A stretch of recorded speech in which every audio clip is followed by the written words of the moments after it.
Self study बहुत important है। Self study के बिना काम नहीं चलेगा। किसी भी बच्चे को अगर अच्छे मार्क्स लाने हैं, एकेडमिक्स में अच्छा स्कोर करना है, कॉम्पिटिटिव एग्जाम्स क्रैक करने हैं, बोर्ड एग्जाम में अच्छी परसेंटेज लानी है, तो फिर सेल्फ स्टडी के बिना काम नहीं चलता। सेल्फ स्टडी इतना इम्पॉर्टेंट है कि जो अगर कोई व्यक्ति सेल्फ स्टडी पे ज़्यादा फोकस करेगा तो उसकी परफॉर्मेंस अपने आप ही आगे बढ़ जाएगी, और सेल्फ स्टडी जिसकी कम रहेगी उसकी परफॉर्मेंस कम रहेगी।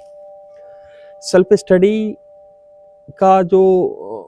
स्टडी हमारे माइंड को सोचने की ट्रेनिंग देता है, हमारे बिहेवियर को डिसिप्लिन करता है, हमारा एक रूटीन डेवलप करता है। सेल्फ स्टडी का अगर हम बात करें तो एक तरह की पर्सनलाइज्ड स्टडी है, पर्सनलाइज्ड लर्निंग है, जिसमें बच्चे अपने अपने पेस के हिसाब से पढ़ते हैं। उनका हर किसी का अपना एक पेस होता है, slow pace, medium pace, fast pace, उनका अपने पेस के हिसाब से पढ़ते हैं। और हर किसी का अपना एक लर्निंग स्टाइल होता है, एक अंडरस्टैंडिंग स्टाइल होता है, अंडरस्टैंडिंग टेक्निक होता है। तो बच्चे अपने वो किस बात को कैसे समझ रहे हैं और उसकी क्या टेक्निक को अप्लाई करना चाह रहे हैं, ये सेल्फ स्टडी टेक्निक से आता है। जो बच्चे सेल्फ स्टडी करेंगे तो उनका स्टडी टेक्निक भी इम्प्रूव होगा। उनको ये पता चलेगा कि हाँ, मुझे कैसे पढ़ना है, क्या करना है।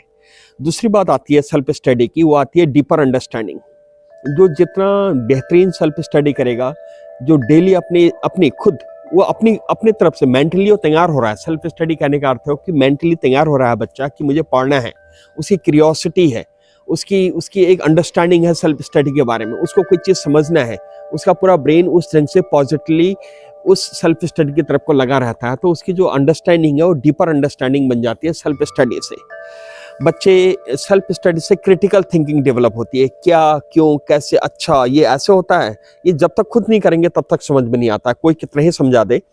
तो जब खुद करते हैं, सेल्फ स्टडी का अर्थ है कि खुद पढ़ना, अपनी इच्छा से पढ़ना, अपने इंटरेस्ट से पढ़ना और अपनी ज़रूरत के लिए पढ़ना।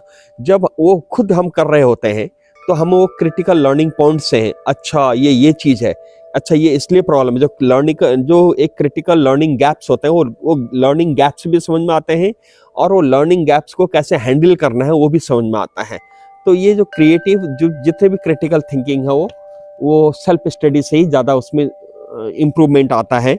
और अगर हम दूसरी बात करें कि deeper engagement with the material, उस सब्जेक्ट के साथ जो भी मटेरियल उसके साथ हमारा एंगेजमेंट बढ़ जाता है, क्योंकि हम मेंटली रेडी हैं उसको करने के लिए। हम उसको समझना चाह रहे हैं और पढ़ना चाह रहे हैं और बेहतर करना चाह रहे हैं, उसके तरह तरह चीज़ों को, डायमेंशन को समझना चाह रहे हैं। तो वो हमारा एक एंगेजमेंट अपने आप ही हमारे बढ़ा देता है। और एक जो इसका जो डीपर अंडरस्टैंडिंग का एक दूसरा एस्पेक्ट है वो है इंडिपेंडेंट प्रॉब्लम सॉल्विंग स्किल। हम स्वतंत्र रूप से, बच्चा इंडिपेंडेंटली उस प्रॉब्लम को सॉल्व करना सीख जाता है। तो ये सब स्टडी स्किल से आता है, सेल्फ स्टडी हैबिट से आता है। अगर सेल्फ स्टडी नहीं करेंगे तो ये चीज़ें सब मिस हो जाएंगी। तीसरी बात आता है टाइम मैनेजमेंट। बच्चा अपना टाइम मैनेज करना सीखता है, उसके अपने फ्लेक्सिबल स्टडी आवर्स होते हैं कि किस सब्जेक्ट में कितना टाइम देना है, किस सब्जेक्ट में कितना टाइम देना है, किस सब्जेक्ट में उसको हायर डिफिकल्टी लेवल लग रही है, किस सब्जेक्ट में कितना रिवीजन हो रहा है, किस सब्जेक्ट को कहाँ से स्टार्ट करना है।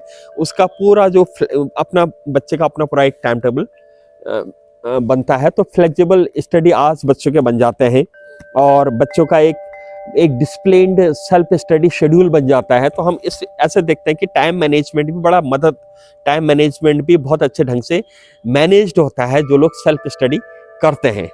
तीसरी बात आती है बिल्डिंग कॉन्फिडेंस। इससे कॉन्फिडेंस, सेल्फ स्टडी जो भी करेगा उसका कॉन्फिडेंस हमेशा बढ़ेगा, क्योंकि वो सब्जेक्ट्स की जो बारीकी है, जो उसके जो क्रिटिकल थिंकिंग है, उस कॉन्सेप्ट को समझने की जो एक शक्ति है, वो सेल्फ स्टडी से बहुत ज़्यादा बढ़ती है। तो इसलिए उनका कॉन्फिडेंस लेवल हमेशा हाई रहता है और उनको लगता है कि हाँ, मैं कर सकता हूँ। प्लस वो अपने आप को टेस्ट करते रहते हैं, तरह तरह के टेस्ट में अपियर होना, उस टेस्ट को टाइम बेस्ड टेस्ट में कैसे परफॉर्म करना है, कहाँ पर क्या प्रॉब्लम्स आई, उस प्रॉब्लम को कैसे हैंडल करना है।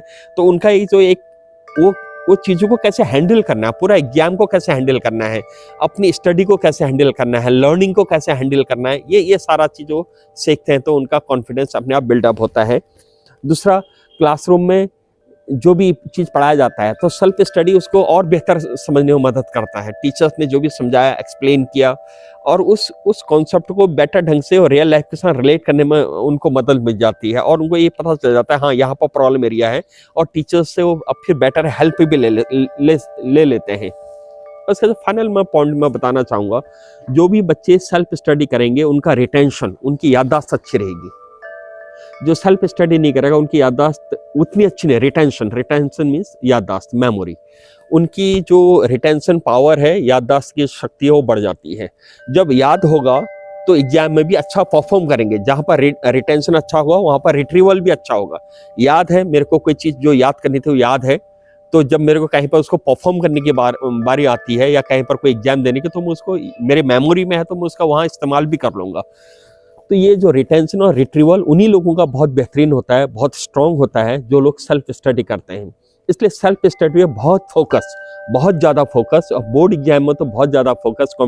जो लोग बोर्ड एग्जाम्स में या एग्जाम्स में, होम एग्जाम्स में ज़्यादा फोकस करते हैं सेल्फ स्टडी पे, तो उनको इसका एडवांटेज उनके कॉम्पिटिटिव एग्जाम में भी मिलता है। तो इसलिए सेल्फ स्टडी का कोई सब्सटीट्यूट नहीं है, कोई विकल्प नहीं है। सेल्फ स्टडी बहुत इंपॉर्टेंट है, और सेल्फ स्टडी नहीं करने का अर्थ बाद में पता चलता है कि, और फिर ऑब्वियसली फिर पछतावा होता है। इसलिए सेल्फ स्टडी पे बहुत फोकस, बहुत ज़्यादा focus. With this, thank you very much.